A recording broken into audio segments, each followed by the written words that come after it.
ne kemi të gjitha mekanizmat ligjor në letër, në teori, e kemi të gjithë strukturën për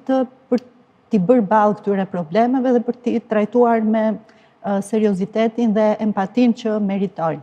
Gjithmonë në qalon puna tek zbatimi në praktik. Zbatimi këtyre politikave kërkon edhe mbështetje ekonomike, kuptohet. Kërkon që viktimat e dhunës në familje dhe fëmijët e tyre të ndahen menjëherë nga dhunuesi dhe të vendosen në streha të caktuara për këtë qëllim, të cilat për hir të së vërtetës në Maqedoninë e Veriut janë një numër shumë të pakët dhe shumë jo të përshtatshëm, jo adekuat, për shkak se, siç thash, ne jemi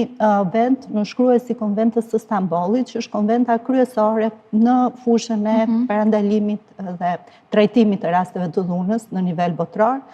por Konventa e Stambollit ka përcaktuar disa standarde shumë të qarta lidhur me numrin e strehimoreve që duhet ketë për numër banorësh, dhe aty është një strehimore për 10.000 banorë. Ne kemi gjithsej 4 ose 5 strehimore funksionale në gjithë teritorin e Republikës së Maqedonisë së Veriut, me teritorit të tëra që as pak nuk kanë strehimore të tilla, zona të tëra, si për shembull Pollogu deri shumë para pak kohësh nuk ka pas asnjë vend për strehim, dhe duhet që organizatat jo qeveritare të mbledhin mjete, të financojnë me donacione të ndryshme